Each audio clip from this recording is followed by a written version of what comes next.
Okay, so today we're going to make what we call a bhaji.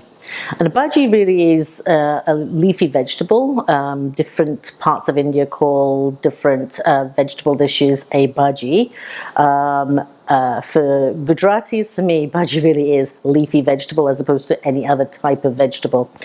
And those leafy vegetables could be spinach, kale, Swiss chard, any of those types of things. Today I'm going to cook, it's a dish for 4 people, I think it's called a Lacinato,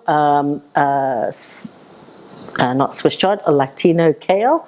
I like it because it's really densely green, and what I've done is I've taken two bushels, 2 bunches, and chopped them up really finely, and stalks and all, because it doesn't actually really have a long stalk, it's mainly the leaf. Chopped that up, washed it a couple of times, and it's draining, so it's the equivalent of, if you don't have the bunches, it's the equivalent of about 6 cups of freshly washed leafy vegetables. Now, if you're cooking with baby spinach, you don't even need to chop that up at all. And regular spinach, you can just coarse chop that. So I don't normally like to put a potato in here, but I do like to put onion in here. So I've also got about 2 small to medium-sized onions, the equivalent of about a cup and a half sliced. But once again, you know, if you don't really like a lot of onions, don't put a lot in. If you like more, you can add more. It's really sort of flexible to your taste. So let's get this on.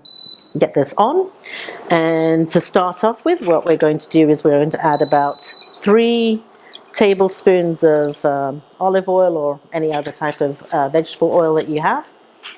And to that, we're going to add a heaping teaspoon, because I like fenugreek seeds. And then we're done with this particular spice box. We'll just wait for that to warm up, that spice. And then over here I've got some cilantro for garnish. Got a tablespoon of ginger, tablespoon of ginger and 2 teaspoons of garlic. And that's sort of browning there.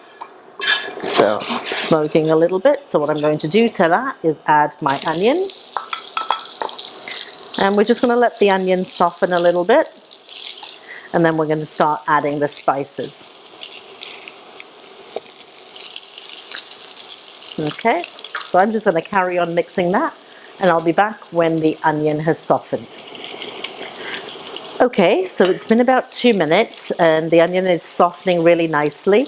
I don't like my onions overcooked because I do like to sort of see that onion when the dish is finished, because it will continue cooking with the kale.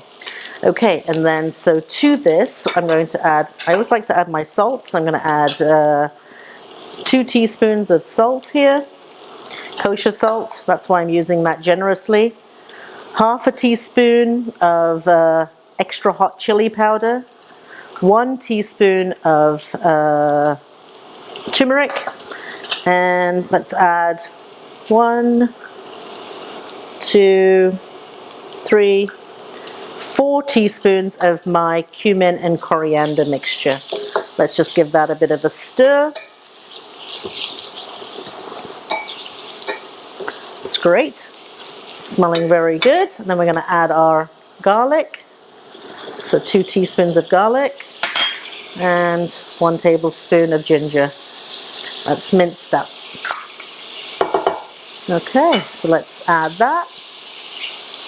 And before those spices brown too much, what we're going to do now is start adding our kale. So, and remember, it seems like a lot of kale, but this will really cook down. And so I like to add it all and then put the lid on for a couple of minutes to get it all sort of steamed in.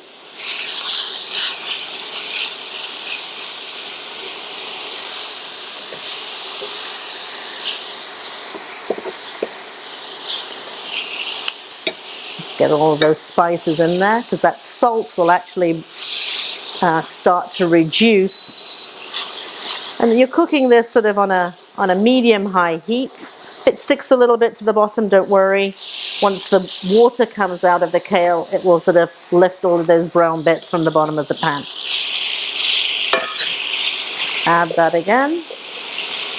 And it's really up to you in terms of your desired sort of cooked level of kale. I like to have mine cooked fairly down.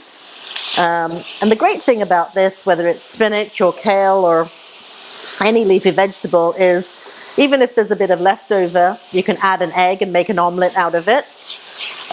Or, you know, put it in a pita and just have a sort of a vegetable sandwich. You know, what I'm going to eat this with tonight is something called khichdi, which is a rice with mung dal and with curry. And so I'm not going to actually have it with any pita or any rotis or anything like that.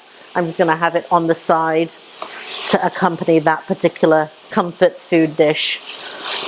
Okay, let's just add that. Turn up the heat a little bit more. And we're done with that. So let's move that out of the way.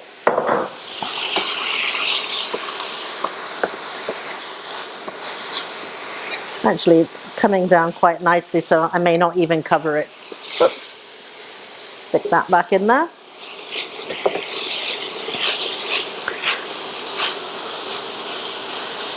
And that will take about 10 minutes to cook out. And you're done. So I'll be back in about 10 minutes. If you're going to keep it on a medium-high heat, then I suggest you continue to stir it. If you want to turn it down a bit and walk away for 5 minutes, probably not a good idea. If you're in the kitchen still just tidying up, that would be okay, because you do want to sort of keep an eye just to make sure you know, nothing sort of sticks to the bottom of the pan. But what I'm going to do is, once that is cooked down a bit, I'll be back. Okay, so it's actually been about 7 minutes and I'm back, and I've been sort of stirring this throughout, and this is actually now done. So what I'm going to do is just turn the stove off, grab a spoon. Let me just garnish that with a bit of cilantro. Grab a spoon, have a taste, and let you know what it's like. Okay, so let's taste this. You see the nice, you can still see the shape of the onions. It's not overcooked. I didn't actually cover it, I left it uncovered. Oops.